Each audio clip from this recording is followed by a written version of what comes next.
সবাই দুরূদ শরীফ পড়ি। আল্লাহুম্মা সাল্লি আলা সাইয়্যিদিনা ওয়া নাবিয়্যিনা ওয়া শাফি'না ওয়া হাবিবিনা মাওলানা মুহাম্মদ সাল্লাল্লাহু আলাইহি ওয়া আলা আলিহি ওয়া আসহাবিহি ওয়া বারাকা ওয়া সাল্লাম।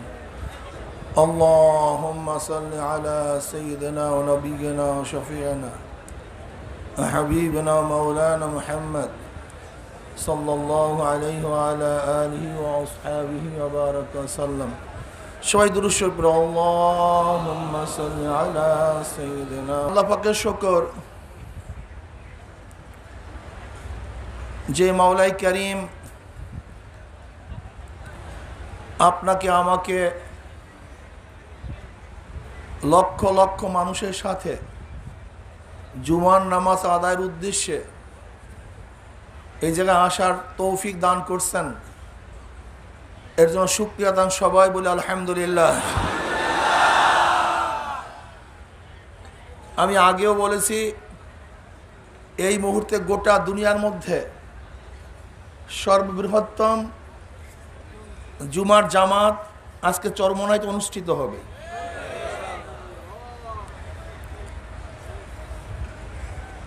সমস্ত দিনগুলির মধ্যে শুক্রবার দিন সর্বশ্রেষ্ঠ দিন, সবচেয়ে মানুষের মধ্যে দামি হলো মোমেন, সর্বশ্রেষ্ঠ মানুষ হলো মোমেন। এই মোমেনদের কারণেই দুনিয়ার অস্তিত্ব আছে। যদি মোমেন না থাকে তাহলে দুনিয়ার অস্তিত্বই থাকবে না। যেহেতু নবী আলাইহিসসালাতু ওয়াস সালাম ফরমান, লা তাকুমুস সাআহ হাত্তা ইয়াকুলু ফিল আরদি আল্লাহ আল্লাহ, ততক্ষণ পর্যন্ত কিয়ামত হবে না যতক্ষণ পর্যন্ত গোটা দুনিয়ার মধ্যে আল্লাহ আল্লাহ বলার মতো লোক একজন থাকবে। গোটা দুনিয়ার মধ্যে একজন ব্যক্তিও যতদিন পর্যন্ত আল্লাহকে আল্লাহ বলিয়া ডাক দেওয়ার মতো থাকবে ততদিন পর্যন্ত কিয়ামত হবে না।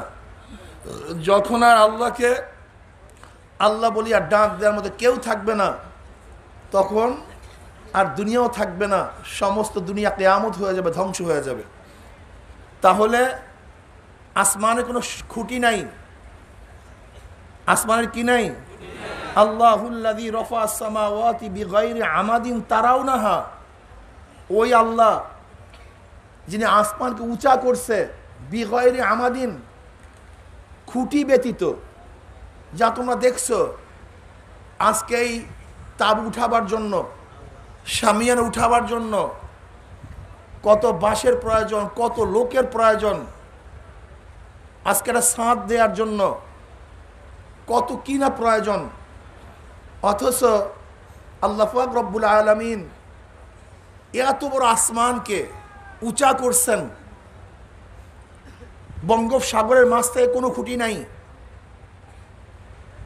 সেই মরুভূমির প্রান্তের থেকে কোনো খুঁটি নাই, না কোনো পাহাড়ের থেকে কোনো একটা খুঁটি সেট করা হয়েছে। আল্লাহ পাক রব্বুল আলামিন বিনা খুঁটিতে আসমানকে উঁচা করে ফেলাইছেন। আমার আল্লাহকে কেন আল্লাহর প্রশংসা করব? আল্লাহ পাক নিজেই বলেন আলহামদুলিল্লাহি রাব্বিল আলামিন, সমস্ত আলমের রব তিনি। আলম, পতাকাকে আলম বলা হয়। পতাকা কি জিনিস? যার মাধ্যমে কোনো দেশের পরিচয় পাওয়া যায়। যেমন সবুজ, মাঝখানে গোলাকার লাল, কোন দেশের পরিচয়? দুই তলোয়ার, মাঝখানে খাজুর গাছ। দেখেন, পতাকায় প্রমাণ করে এইটা সৌদি আরব, পতাকায় প্রমাণ করে এইটা বাংলাদেশ। পতাকাকে এর জন্য পতাকা বলা হয়, সে অন্য কাউকে পরিচয় করিয়ে দেয়, এর নাম পতাকা। তো আলমকে আলম কেন বলা হয়? পতাকা তো দেশের পরিচয় দেয়, কিন্তু গোটা মাখলুকাত কার পরিচয় দেয়? এর জন্য আলমকে আলম বলা হয়। পতাকার দিকে তাকাও, দেশের পরিচয় পাবা। মাখলুকাতের দিকে তাকাও, আমার মাওলার পরিচয় পাবা। রব কাকে বলা হয়? রব রুবুবিয়াত। রব কি জিনিস? অস্তিত্বহীন থেকে অস্তিত্বে এনে তার প্রয়োজন মিটায়া যে তাকে পূর্ণতায় পুষায়া দেয় তাকে রব বলা হয়। এই দুনিয়ার অস্তিত্ব ছিল না, অস্তিত্ব নিয়ে আসছেন কে? আল্লাহ। আমাদের অস্তিত্ব ছিল না, আমাদের কোনো অস্তিত্ব ছিল না। হাল আতা আলাল ইনসানি হিনুম মিনাদ দাহরি লাম ইয়াকুন শাইয়্যাম মাসকুরা ইন্না খলাকনাল ইনসানা মিন নুতফাতিন আমশাজিন নাবতালিহি ফাজআলনাহু সামিয়্যাম বাসীরা। আমরা ছিলাম এক কাতরা গান্দা নাপাক, যার মধ্যে চোখের কোনো অস্তিত্ব ছিল না, কানের কোনো অস্তিত্ব ছিল না, হাতের কোনো অস্তিত্ব ছিল না, না সেখানে চেহারার কোনো আকৃতি ছিল, না সেখানে পাও ছিল, না হাড় ছিল, না লাঞ্চ ছিল, না কিডনি ছিল, কোনো অস্তিত্বই ছিল না। সেই অস্তিত্বহীন থেকে অস্তিত্ব নিয়ে আসছেন কে? আল্লাহ। মায়ের গর্ভের মধ্যে আমার যা প্রয়োজন ছিল, মায়ের নাভির সাথে আমার নারের সম্পর্ক, আমাকে মাওলা পাক রব্বুল আলামিন মায়ের গর্ভে রক্ত খাওয়ায়া আস্তে আস্তে বড় করছেন, যেখানে গোটা দুনিয়ার কেউ খাদ্য পৌঁছাতে পারতো না, যেখানে গোটা দুনিয়ায় কেউ দেখতে পারতো না, সেই মায়ের গর্ভে অস্তিত্বহীন থেকে অস্তিত্ব আমাকে কে নিয়ে আসছেন? আমার আল্লাহ। যেখানে চক্ষু ছিল না চক্ষু দান করছেন, কান ছিল না কান দান করছেন, হাড় ছিল না হাড় দান করছেন, লাঞ্চ ছিল না লাঞ্চ দান করছেন। আমার মাওলা কেমন রব, কেমন রব! 10 টাকার সাজের থেকে 10 টাকার নোট বের হয়, 100 টাকার সাজের থেকে 100 টাকার নোট বের হয়, 500 টাকার সাজের থেকে 500 টাকার নোট বের হয়। আর আমার মাওলা পাক রব্বুল আলামিন আমার মায়ের সাজের মধ্য থেকে, একই মায়ের গর্ভের থেকে 17 জন 20 জন 25 জন সন্তান বের করছেন, কিন্তু একজনের চেহারার সাথে আরেকজনের চেহারার পূর্ণ মিল নাই, একজনের গলার সাথে মিল নাই, একজনের চরিত্রের সাথে মিল নাই, আচরণের সাথে মিল নাই, না তাদের কোনো চোখের সাথে মিল, না দাঁতের সাথে মিল, না হাতের সাথে মিল।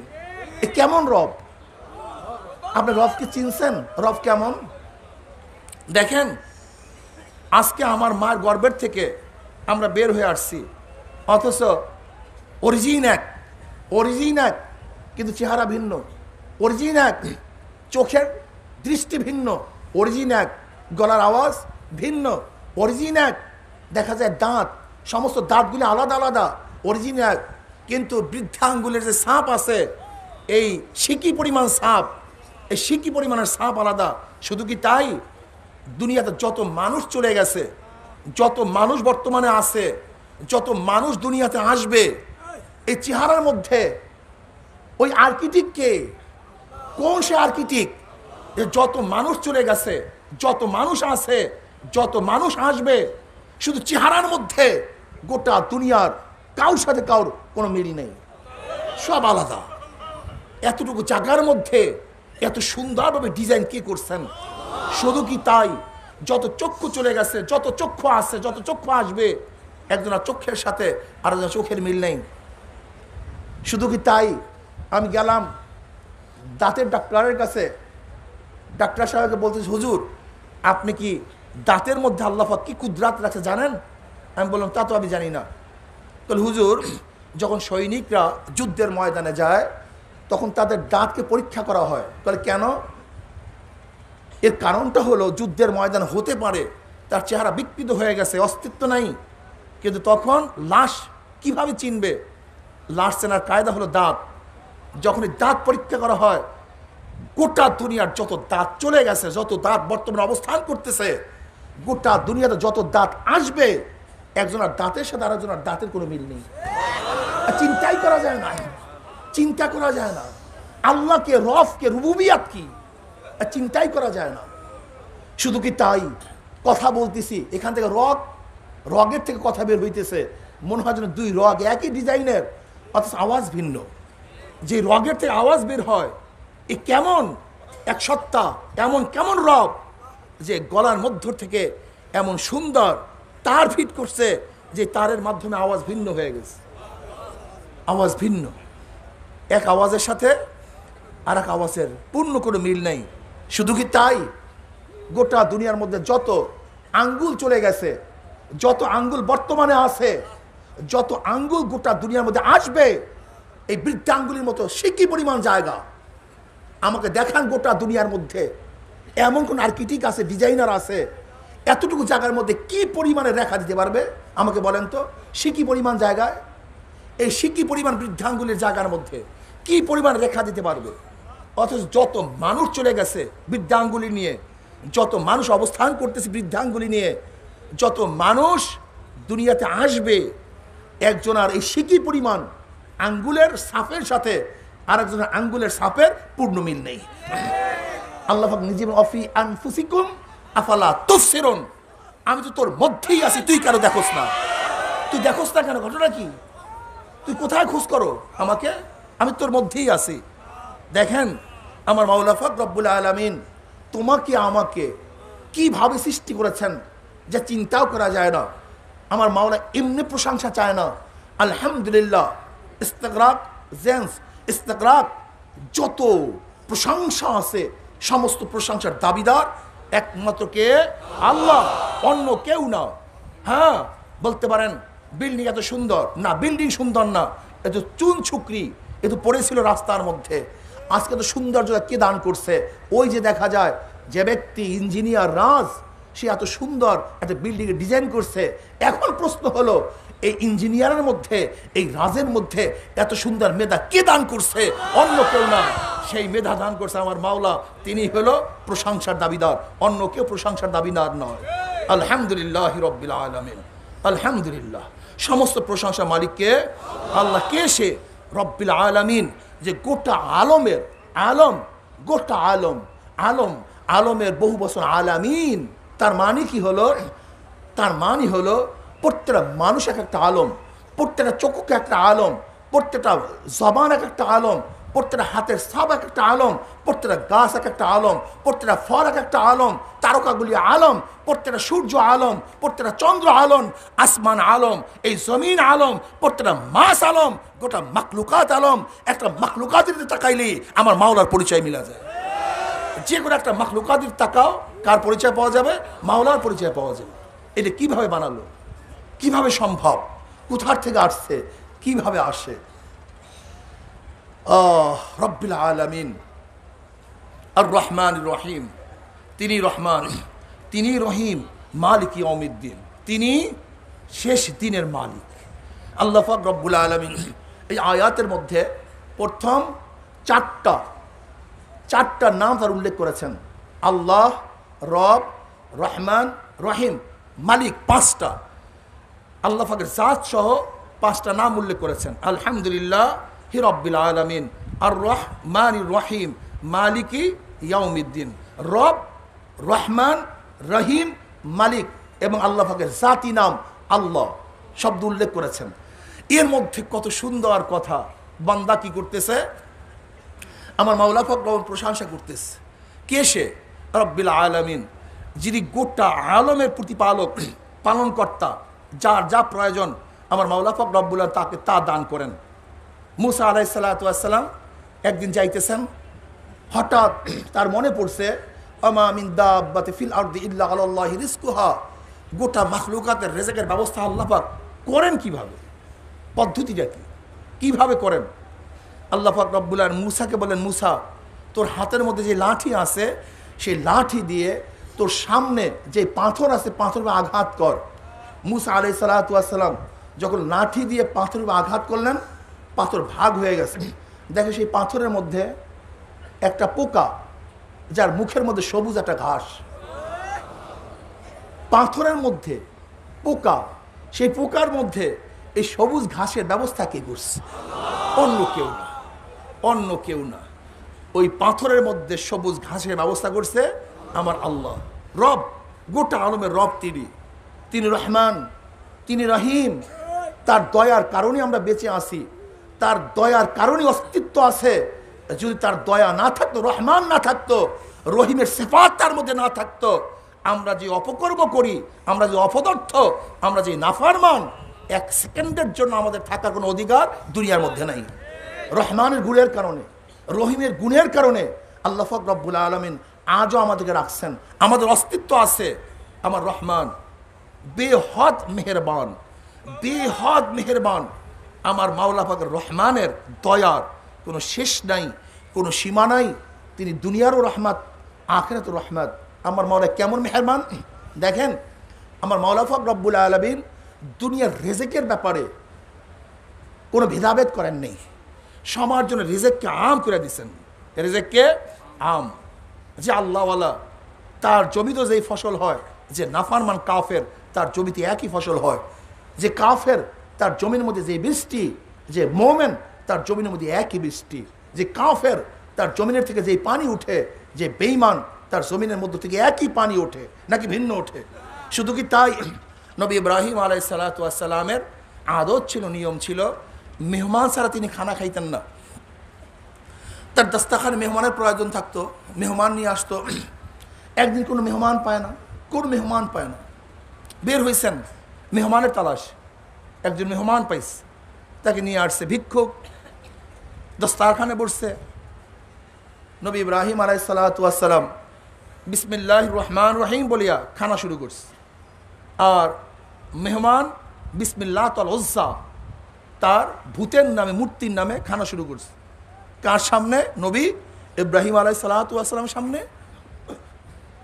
নবী ইব্রাহিম আলাইহিস সালাম ক্ষিপ্ত হয়ে গেছে যে আমার সামনে তুমি মূর্তির নামে খানা শুরু করছো, শিরক করতেছো আমার সামনে। তারা সমস্ত নবীর তৌহিদবাদী। মনে রাখতে হবে সমস্ত নবীদের আকীদা এক। কোন নবীদের আকীদার মধ্যে কোনো পার্থক্য নাই, শরিয়াতের মধ্যে পার্থক্য, কিন্তু সমস্ত নবীদের আকীদা বিশ্বাস এক। সমস্ত নবীদের আকীদা বিশ্বাস এক। সমস্ত নবীরা তৌহিদবাদী, এক আল্লাহর ইবাদত তারা করছেন।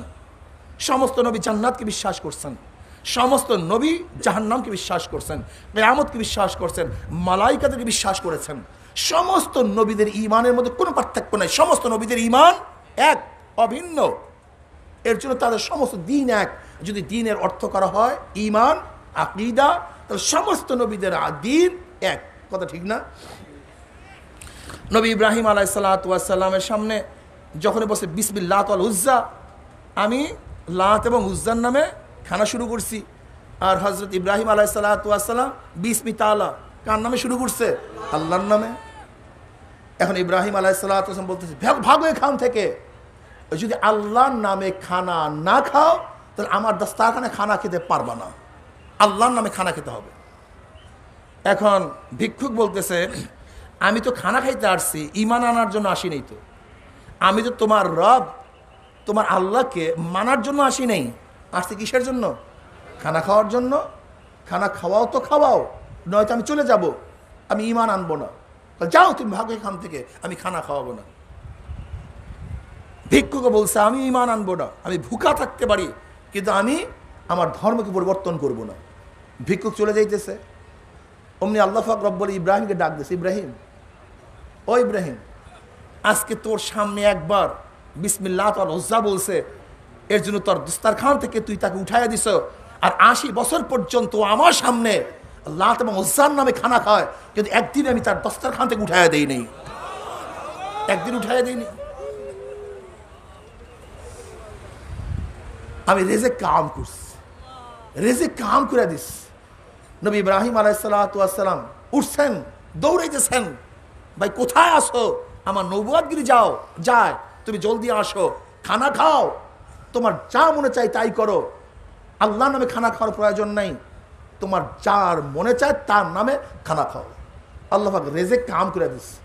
যদি রেজেক কাম না করতো তাহলে কাফের বেঈমান মুশরিকরা আজকে যে গর্ব করে, আজকে যে তাকাব্বুরি করে, আজকে তাদের সিনা যে ফুলা ফলাইছে, না, আমার মাওলা পাক রব্বুল আলামিন রহমানের গুণ যদি না থাকতো, এক সেকেন্ডের জন্য তারা সিনা ফুলাতে পারতো না, এক মুহূর্তের জন্য না।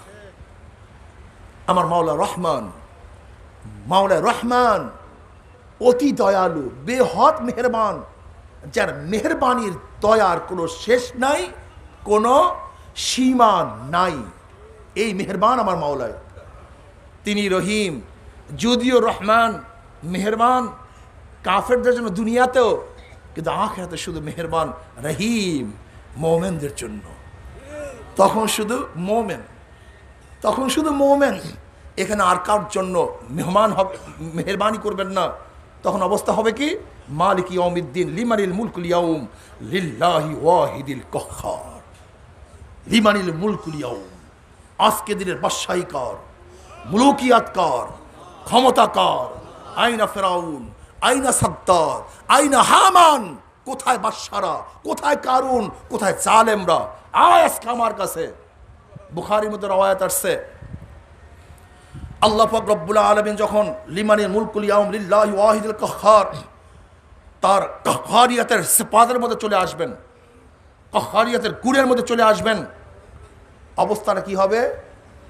সমস্ত মানুষ ভরকায়া যাবে, সমস্ত মানুষ, এমনকি নবীরা পর্যন্ত হুঁশ থাকবে না।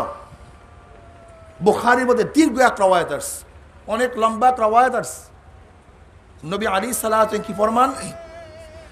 সমস্ত মানুষ উঠবে কিয়ামতের ময়দানে, তারা বলবে চলো আমরা হযরত নূহ আলাইহিস সালাতু ওয়াস সালামকে যাব।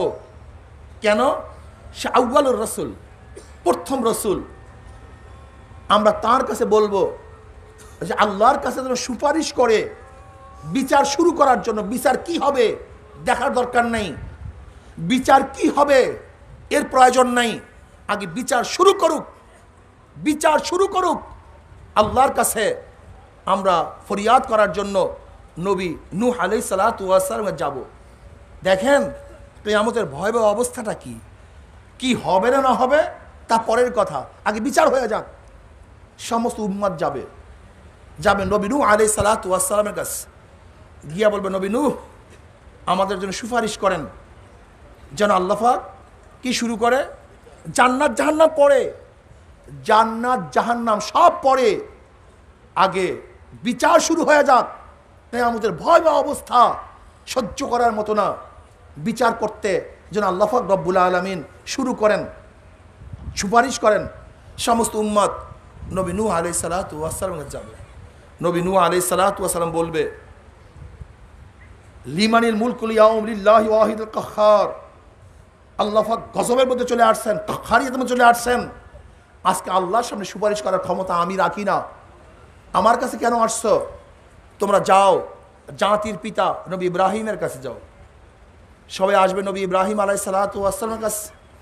নবী ইব্রাহিম আলাইহিস সালাতু ওয়াস সালাম বলবেন আজকে আল্লাহর সামনে সুপারিশ করার ক্ষমতা আমি রাখি না, তোমরা যাও হযরত মূসা যিনি কালিমুল্লাহ, যে আল্লাহর সাথে কথা বলছেন, তার কাছে চলে যাও, সে আল্লাহর কাছে সুপারিশ করবে।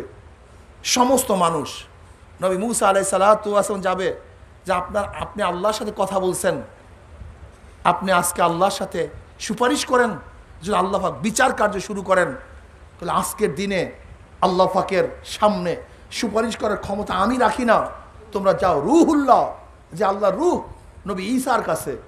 সবাই যাবে নবী ঈসার কাছে, তাহলে আজকের দিনে আল্লাহর সামনে সুপারিশ করার ক্ষমতা আমি রাখি না, তোমরা চলে যাও আমাদের বাবা আদমের কাছে। সবাই যাবে বাবা আদমের কাছে, বলবে আমার কাছে আসছো কেন, কিসের জন্য আমার কাছে আসছো?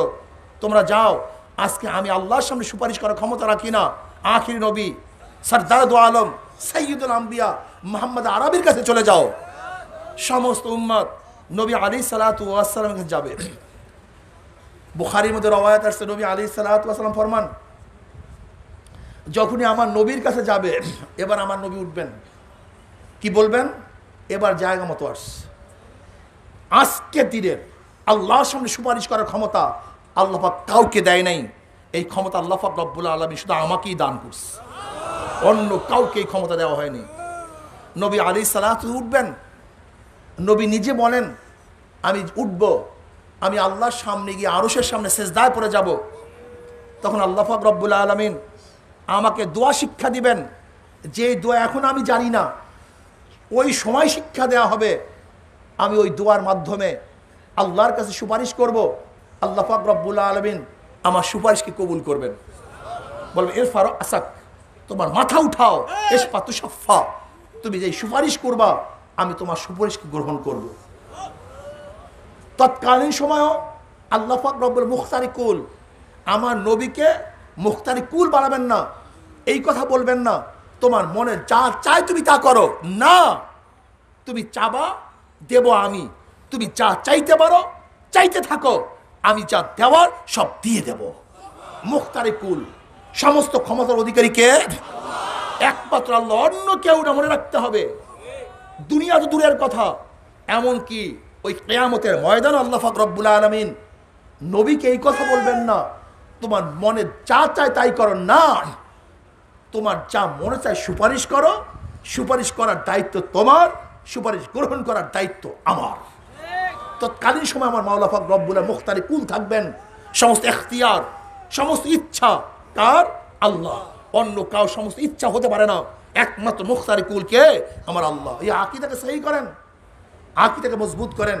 এই কথা না বলি যে আল্লাহু আকবার, নাউযুবিল্লাহ, এমনও তো অনেকে আমরা বলি, কি বলি যে আল্লাহর ধন নবীকে দিয়া, আল্লাহ গেলেন গায়েব হইয়া, নবীর ধন খাজাকে দিয়া, খাজা গেছে, নবী গেছেন মদিনায় ফকির হইয়া, এখন আজমিরে বৈশা খাজা যা মনে চায় তাই করে। আপনি চিন্তা করতে পারছেন? শিরক, ডাইরেক্ট শিরক। এই কথা বলার সাথে সাথে ব্যক্তি কি হয়ে যাবে? মুশরিক হয়ে যাবে, মুরতাদ হয়ে যাবে। আমাদের মধ্যে এমন কিছু আকীদা আছে, উলুহিয়াতের দায়িত্ব, উলুহিয়াত, খোদাই শক্তি, আমরা অন্য, এই যেমন এই গজলটা সম্পূর্ণ ওই আকীদায় যারা বিশ্বাসী তাদের গজল, যে আল্লাহ পাক রব্বুল আলামিন সমস্ত ক্ষমতা নবীকে দিছে, নবী সমস্ত ক্ষমতা অলিদেরকে দিছে, খাজাকে দিছে, অলিকে দিছে। কাজী এখন আল্লাহর কাছে চাওয়ার প্রয়োজন নাই, তোমরা ওই যার মধ্যে খোদাই গুণ আছে তার কাছে চাও, সে তোমাদের সব দিয়া দিবে। এই আকীদা কাদের থেকে হইছে? মুশরিকদের থেকে। যেরকম মুশরিকরা খালেক মানে, সৃষ্টিকর্তা মানে, কিন্তু সমস্ত ক্ষমতার অধিকারী তারা মানে না। তারা মনে করে ঝোলা কলার বসন্ত এর থেকে মুক্তি দেওয়ার ক্ষমতা কালীর মধ্যে আছে, বিদ্যা বুদ্ধি দেওয়ার ক্ষমতা সরস্বতীর কাছে আছে, আপনার ধনী বানানো এবং না বানানোর ক্ষমতা গণেশের কাছে আছে, ধর্মের বিরুদ্ধে যত শত্রু মোকাবেলা করার ক্ষমতা দেবীর মধ্যে আছে, সাপে কাটিয়া মারা এবং না মারার ক্ষমতা মনসা দেবীর মধ্যে আছে, আগুনে পোড়াইয়া মারা এবং না মারার ক্ষমতা অগ্নিদেবীর কাছে আছে। যেহেতু সমস্ত ক্ষমতা ভাগ হয়ে গেছে, কাজী যার কাছে যেই ক্ষমতা আছে তার থেকে সেই জিনিস অর্জন করতে হবে। এই বিশ্বাসের কারণেই হিন্দুরা কালীর সামনে মাথা নত করে, দেবীর সামনে মাথা নত করে, সাপের সামনে মাথা নত করে, আগুনের সামনে মাথা নত করে। ঠিক এই মুশরিকদের আকীদার থেকে, বিশ্বাস থেকে আমাদেরও নাউযুবিল্লাহ নামধারী কিছু মুসলমানের মধ্যে এই ক্ষমতা চলে আসছে। আল্লাহ পাক রব্বুল আলামিন অমুকের মধ্যে এই ক্ষমতা দিয়া দিছে, কাজী তুমি যদি তাকে সন্তুষ্টি উঠতে পারো, তাহলে তুমি ধনী হয়ে যাবা, তোমার বাচ্চা হয়ে যাবে, তুমি অসুস্থ থাকবে না, সুস্থ হয়ে যাবা, তোমার পদোন্নতি হয়ে যাবে, তোমার হেদায়েত পেয়ে যাবা, তুমি জাহান্নাম থেকে নাজাত পেয়ে যাবা, জান্নাতে চলে যাবা। ঠিক হিন্দুদের যে শিরকি আকীদা, ওই শিরকি আকীদার থেকে আমাদের মুসলমানদের মধ্যে বিশ্বাস ঢুকানো হয়েছে যে অলিদের কাছে এই ক্ষমতা আছে, কাজে তাকে যদি তপস্যা করতে পারো, সিজদা করতে পারো, চাইতে পারো, তাহলে তুমি সমস্ত কিছু পেয়ে যাবা। কাজে আল্লাহর কাছে চাওয়ার প্রয়োজন নেই, তুমি অলির কাছে চাও, অলি তোমাকে সব কিছু দিয়ে দিবে। জোরে বলেন নাউযুবিল্লাহি মিন যালিক। কিন্তু কিয়ামতের ময়দানেও জনাব মুহাম্মদ রাসূলুল্লাহ সাল্লাল্লাহু আলাইহি ওয়াসাল্লামকে আল্লাহ পাক এই কথা বলবেন না, হে আমার নবী, তোমাকে আমি ক্ষমতা দিয়ে দিলাম, তোমার মনে যা চায় তাই তুমি করো, না। তখন বলে ইশফা তুশাফা, সুপারিশ করো, কিন্তু সুপারিশ গ্রহণ আমি করব, অন্য কেউ না। আমি মুখতারি কুল, আমি একমাত্র মুখতারি কুল, আমি আল্লাহ যিনি মুখতারি কুল, সমস্ত ক্ষমতার মালিক, অন্য কাউকে আমি ক্ষমতার মালিক সব বানাই না। এটা মনে রাখতে হবে। মালিক ইয়াউমিদ্দিন, কিয়ামতের ময়দানের মালিক কে? আল্লাহ। আহা, ইয়াকা না'বুদু, মজার কথা। এবার আসছেন, এতক্ষণ ইসমে জাহের যা হুকুমের দিক থেকে জমিরে গায়েবের হুকুম রাখে, জমিরে গায়েবের মানজিলের মধ্যে আস, বুঝেন নাই? যেমন জাইদুন জরাবা, এখানে জায়দ স্পষ্ট, লেকিন সে গায়েবের হুকুমের মধ্যে আছে না, অনুপস্থিত হুকুমের মধ্যে আছে না। যেমন ধরেন আলহামদুলিল্লাহ, সমস্ত প্রশংসা কার? ওই আল্লাহ কি উপস্থিত না অনুপস্থিত? অনুপস্থিত। আলহামদুলিল্লাহ রব্বিল আলামিন, সমস্ত আলমের রব কে? আল্লাহ। কে উপস্থিত না অনুপস্থিত? অনুপস্থিত। আর রহমান রহিম, আল্লাহ কে? রহমান এবং রাহিম। সে উপস্থিত না অনুপস্থিত? মালিক ইয়াউমিদ্দিন, কিয়ামতের দিনে মালিক কে? সে অনুপস্থিত না অনুপস্থিত? তো এতক্ষণ সব অনুপস্থিত, গায়েব। আল্লাহ পাকের প্রত্যেকটা এসএম এবং সিফাত গায়েব, অনুপস্থিত। কিন্তু এখানে আইসে আপনি উপস্থিত হয়ে গেলেন কিভাবে? ইয়াকা নাবুদু, আমরা তোমারই ইবাদত করতেছি। এখানে ইয়াহু নাবুদু, আমরা তারই ইবাদত করে দিছি। উচিত তো ছিল ইয়াহু নাবুদু, কেন এতক্ষণ সব অনুপস্থিত, গায়েব। কিন্তু এখানে আইসে ইয়াকা নাবুদু হাজির হয়েছে। উচিত ছিল কি? ইয়াহু নাবুদু, আমরা তারই ইবাদত করিতেছি। ওয়া ইয়াকা নাস্তাইন, ওয়া ইয়াহু নাস্তাইন, আমরা তার কাছেই সাহায্য চাইতেছি। কিন্তু না, এখানে আইসাই ইয়াকা নাবুদু, আমরা তোমারই ইবাদত করিতেছি। এতক্ষণ বলছি সে সে সে, হট করে আইসে বলছি তুমি। তার মানে মজার কথা, অনেক দামি কথা, অনেক প্রেমের কথা, অনেক গভীরের কথা, অনেক গভীরের কথা মনে রাখতে হবে। দেখেন, তিনটা হালাত হয়। কয়টা হালাত হয়? সালেক, আরেফ, ওয়াসেল। সালেক, আরেফ, ওয়াসেল, এই তিন ধরনের হালাত বান্দার মধ্যে পয়দা হয়। সালেক কাকে বলা হয়? যে খারাপ কাজ থেকে নিজে হেফাজত করে ভালো ভালো আখলাক গুণ অর্জন করছে। আখলাকে হামিদা, কথা ঠিক না? আফআলের রাজিলার পরিবর্তে আখলাকে হামিদা, যে খারাপ গুণকে বাদ দিয়ে সুন্দর সুন্দর গুণ অর্জন করছে, একে বলা হয় সালেক। একে কি বলা হয়? সালেক। আরেফ, আরেফকে যে দুনিয়ার সমস্ত সংস্রব, দুনিয়ার সমস্ত জিনিসকে ত্যাগ করে আল্লাহর পথে রওনা করছে, সত্তাকে পাওয়ার জন্য রওনা করছে, তাকে বলা হয় আরেফ। ওয়াসেলকে, ওয়াসেল হলো যে আল্লাহ নূরের মধ্যে ডুব মারছে। অতাবাত্তাল ইলাইহি তাবতিলা, অতাবাত্তাল ইলাইহি তাবতিলা, এর মধ্যে আর কোনো ডাইন নাই, বাম নাই, সামনে নাই, পিছনে নাই। প্রথম ইয়াকা নাবুদু আগ পর্যন্ত দুই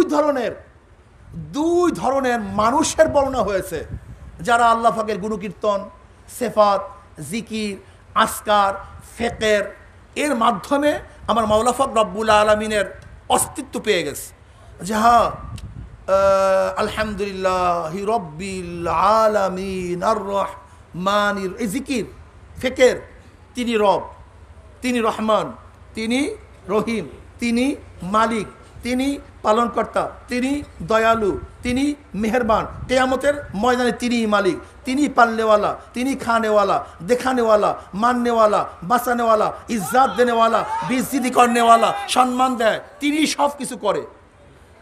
কি আসমানকে সৃষ্টি করে তিনি, জমিনকে তিনি, সব কিছু তিনি তিনি তিনি তিনি তিনি তিনি জিকির করতে করতে করতে করতে, তার স্মরণ করতে করতে, তার সম্পর্কে গবেষণা করতে করতে মনে হয় যেন যার এতক্ষণ স্মরণ করছি জিকির ফিকির করার কারণে সে আমার কাছে হাজির হয়ে গেছে, এখন আমার মধ্যে চলে আসছে ইয়াকা নাবুদু, আমি তোমার ইবাদত করতেছি। এখন তুমি আর অনুপস্থিত নাই, এখন তুমি আর অনুপস্থিত নও, তুমি আমার সামনে। ইয়াকা নাবুদু, মুশাহাদা, এই মুশাহাদা চলে আসছে, মুশাহাদা চলে আসছে।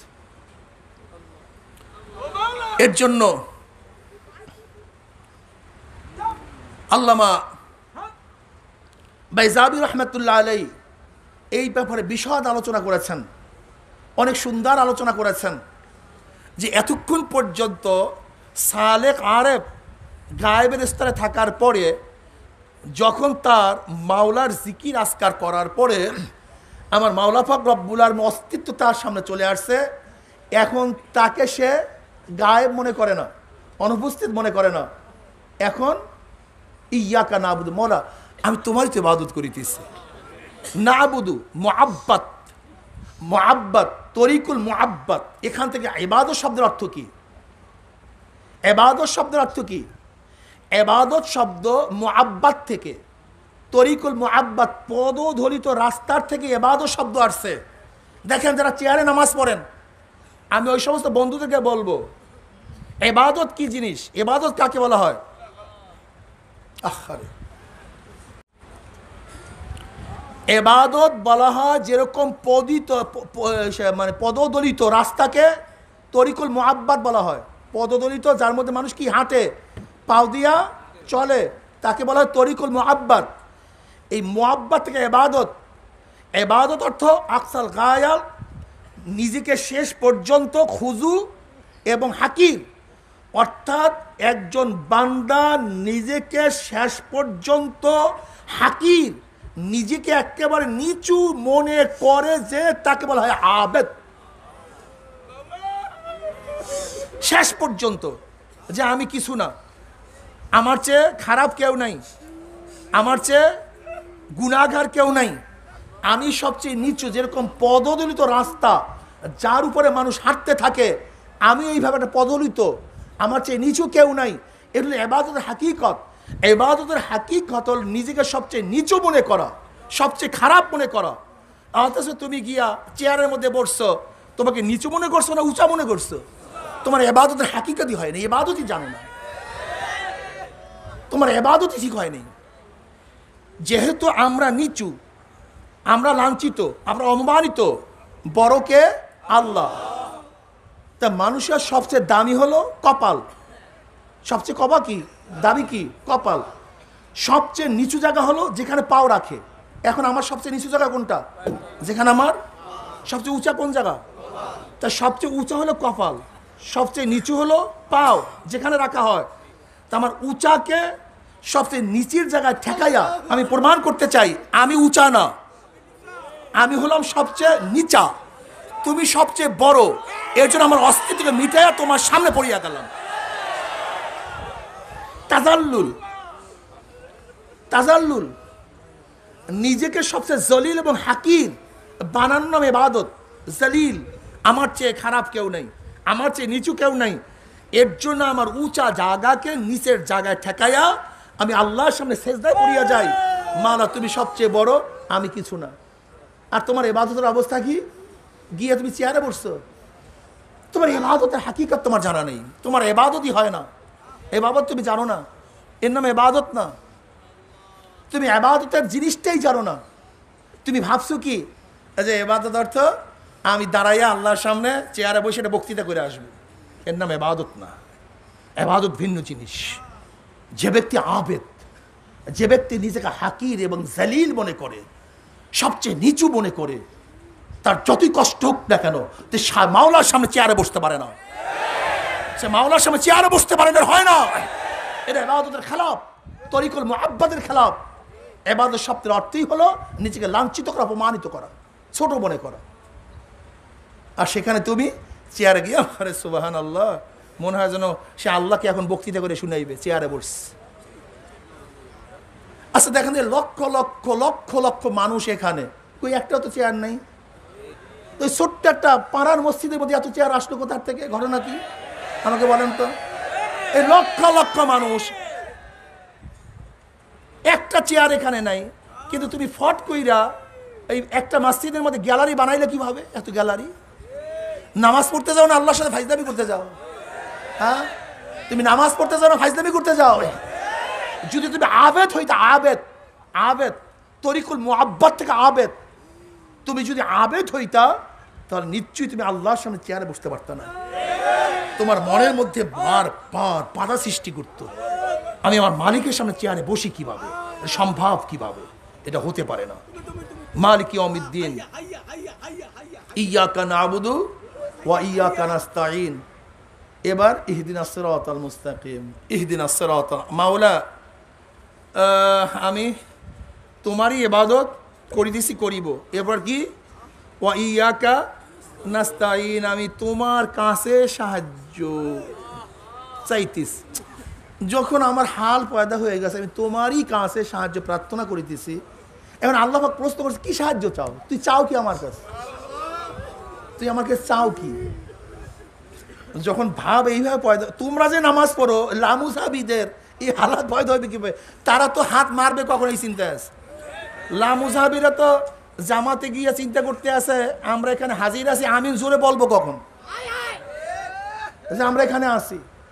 এ তো লামুজাহাবিরা দাঁড়ায় শুধু পাও সরাইতে থাকবে যে আমি লামুজাহাবি, তুমি পাও সরাও না কেন? ঈদের হালাত আর এই সূরা ফাতিহার হালাত এক না, যেহেতু আমার সময় নাই এই জন্য বিস্তারিত ব্যাখ্যা যাইতে পারতেছি না।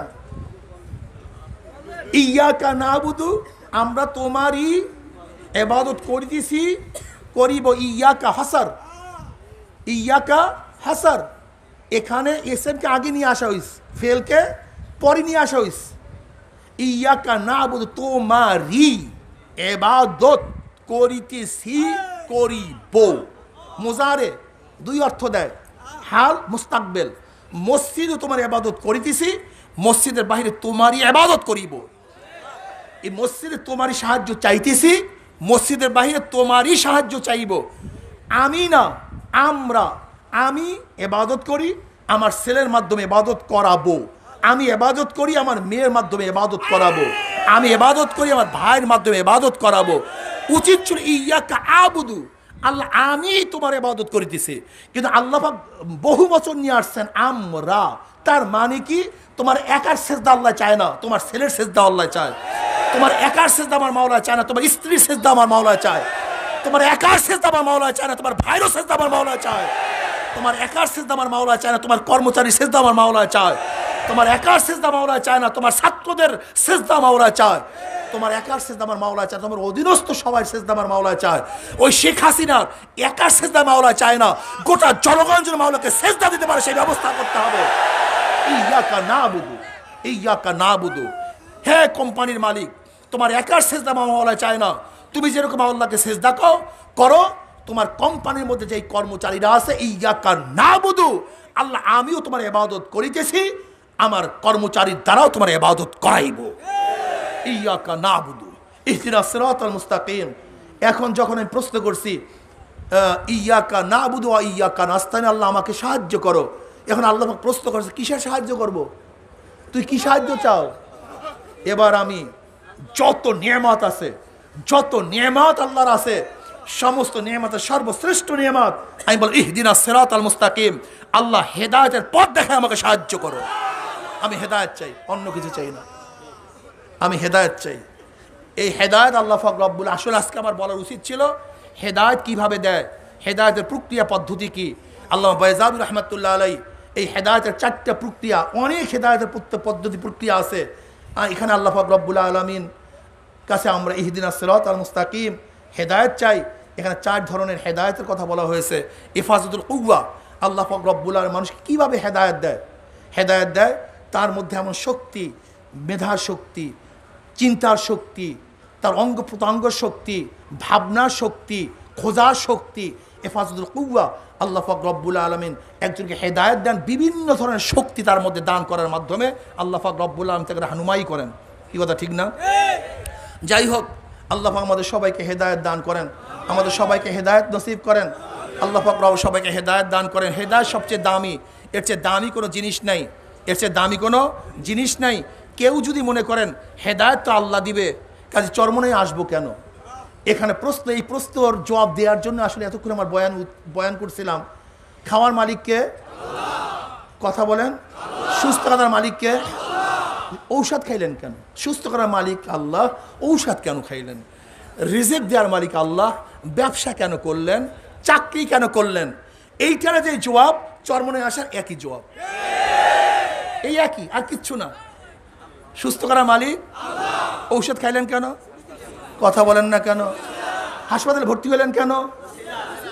আপনারা সবাই কথা বলেন, কথা বলেন না কেন? সুস্থ করার মালিককে, ঔষধ খাইছেন কেন? হাসপাতালে ভর্তি হয়েছেন কেন? রিজিক দেওয়ার মালিককে, চাকরি করলেন কেন? ফসল করলেন কেন? হেদায়েতের মালিককে, এখানে আসছেন কেন? কিছু না, এই একই। তবে হ্যাঁ, মনে রাখতে হবে, যেরকম ঔষধ খাইলেই রোগ ভালো হয় না, চাকরি করলেই রিজিকের ব্যবস্থা হয় না, কৃষি করলেই হয় না। ওসিলা তো ওসিলা, সে রব না। ওসিলা ওসিলা, রব না।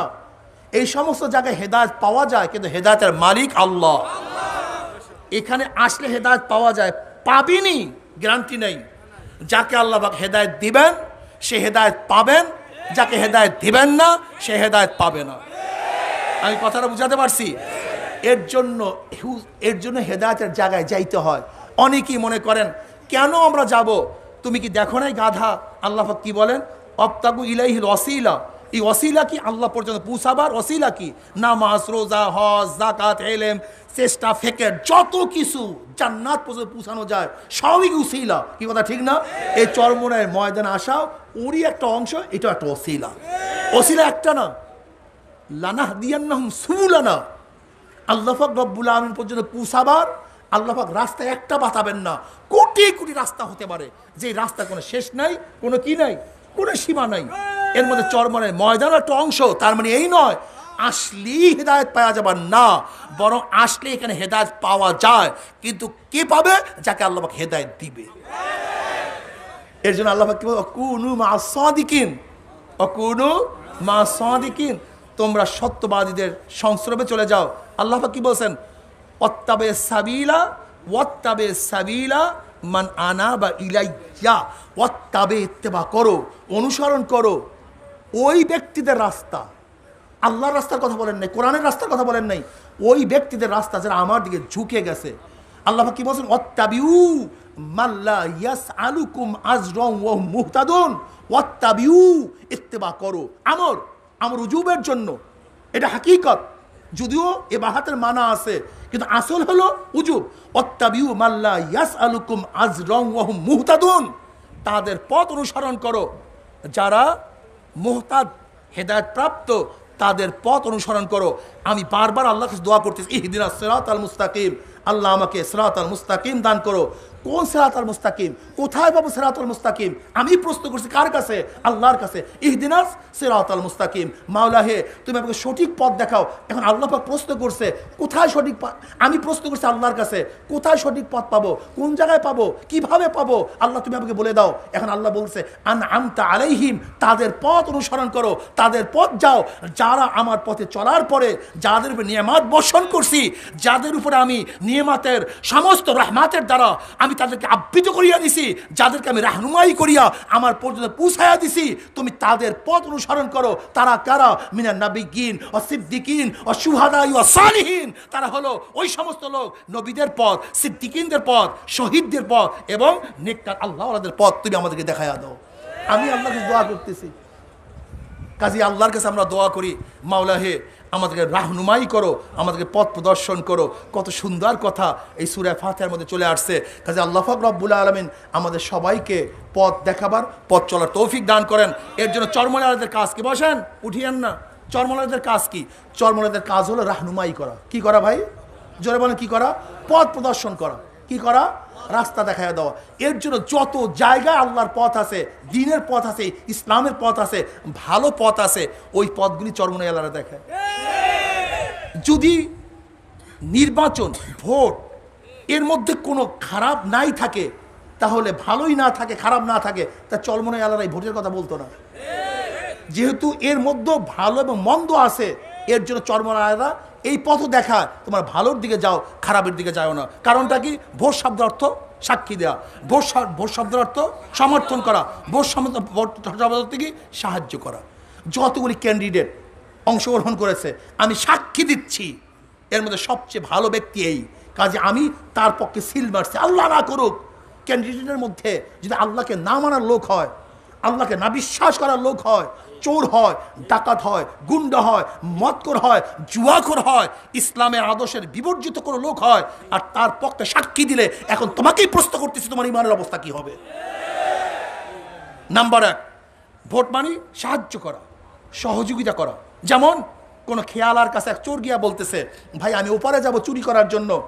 খেয়ালা বলতেছে, না আমি মুসল্লি, আমি ভালো, আমি তাহাজ্জুদ গুজার, আমি তোমাকে পার করতে পারি ঠিকই, কিন্তু চুরির ভাগ নেব না। যেহেতু তুমি ইচ্ছা করছো চুরি করবা, যুবক মানুষ, ইচ্ছা করছোই যেহেতু, আর আমার খেয়া ব্যতীত তুমি চুরি করতে পারবা না, আমি পার করে ঠিকই দেব, কিন্তু অংশ নেব না। এখন যদি খেয়ালা ওই চোরকে চুরি করার জন্য খেয়া পার করে দেয়, খেয়ালার কোনো দোষ নেই। হ্যাঁ, এনে চুরির ভাগ নেবে না। সে তাহাজ্জুদ গুজার, সে ইবাদতে মগ্ন, শুধু একটু নৌকা ধাক্কা দিয়া চুরি করার ব্যবস্থা করে দিয়েছে। কোনো গুনাহ আছে? ও আছে না, ঠিক না? ঠিক ভোট মানে সাহায্য করা, সহযোগিতা করা। তোমার ভোট ব্যতীত এই ব্যক্তি ভালো কাজ করতে পারতো না, মসজিদ বানাতে পারতো না, মাদ্রাসা বানাতে পারতো না, মানুষকে সাহায্য করতে পারতো না, সহযোগিতা করতে পারতো না, উপকার করতে পারতো না। কাজে তোমার সাহায্যের মাধ্যমে এই ব্যক্তি নির্বাচিত হয়ে যত ভালো কাজ করবে, তোমার সাহায্য ব্যতীত করতে পারতো না, সমস্ত অংশীদারি তুমি। কিন্তু তোমার ভোট পেয়ে যারা চুরি করবে, ডাকাতি করবে, লুচ্চামি করবে, গুন্ডামি করবে, খুন করবে, এর দায় দায়িত্ব তোমার নেই। তার কারণটা কি? তোমার ভোট ব্যতীত চুরি করতে, ডাকাতি করতে, ধর্ষণ করতে, জুলুম করতে, খুন করতে। কাজে তোমার ভোটের কারণে যত গুনাহ করবে তার অংশীদারিও তুমি। এর জন্য আমি বলি, কিয়ামতের ময়দানে অনেক মুসল্লি দেখবে লক্ষ লক্ষ ব্যারেল মদের গুনাহ, লক্ষ লক্ষ জিনার গুনাহ, লক্ষ লক্ষ কোটি কোটি চুরির গুনাহ, ডাকাতির গুনাহ। আল্লাহ, আমি তাহাজ্জুদ গুজার, আমি সিজদায় পড়তাম তোমার কাছে ভোর রাত্রে, কোনোদিন চুরি করি নাই, মদ স্পর্শ করি। এত মদের গুণ আসলো কোথার থেকে আল্লাহ বলে আমি ভালো মতো জানি। কিন্তু যাদেরকে ভোট দিয়ে ইসলামের 12টা বাজাইয়া দিছে, ইসলামকে জবাই দিছো, চুরির ব্যবস্থা করছো, কোরআনের বিরুদ্ধে আইন করার ব্যবস্থা করেছো, ইসলামের বিরুদ্ধে আইন করার ব্যবস্থা করেছো, তোর ভোট ব্যতীত সংসদের মধ্যে ইসলামের বিরুদ্ধে আইন পাশ করার ক্ষমতা কারোর ছিল না। কাজে তুই ভোট দিয়ে যত সংসদের মধ্যে আমার বিরুদ্ধে ইসলামের বিরুদ্ধে আইন পাশ করার ব্যবস্থা করে দিয়েছো, দেশের মালকে লুটপাট করছো, সমস্ত গুনাহ তোর আমল নামায় লিখে দিস। এখন আপনারা গিয়ে দেন ভোট, তাতে আমাদের কি আসা যায়? কিন্তু চরমনে আসবেন আর রাহনুমাই করবে, এরা আপনার চোখ উন্মোচন করবে যে এটা ভালো। ও হাদাইনা ও নাজদাইন, আল্লাহ পাক রব্বুল আলামিন দুইটা পথ দেখাইয়া দিছে, এটা জান্নাতের পথ, এটা জাহান্নামের পথ। এখন চলিয়া পারো না চলিয়া পারো, দেখার বিষয় তোমার। ভোট সবচেয়ে দামি বিষয়। খবরদার, খবরদার, এমন মানুষকে যদি সাক্ষী দেন, এমন নীতি ও আদর্শের উপরে সিল মারেন, তাহলে আপনার অবস্থা কেরাসিন হয়ে যাবে, ঈমান থাকবে না, ইসলাম থাকবে না, আপনি খোদাদ্রোহী হয়ে যাবেন, জালেম হবেন, খুনি হবেন, খুনিদের অংশীদারি হবেন, তাদের সাহায্যকারী হবেন। কাজে আল্লাহ পাক রব্বুল আলামিন আমাদের সবাইকে সৎ পথে, সঠিক পথে চলার তৌফিক আল্লাহ পাক আমাকেও দান করেন, আমাদের সবাইকে দান করেন। এখন আমরা সবাই কবলাল জুমা 4 রাকাত সুন্নাত নামাজ আদায় করি।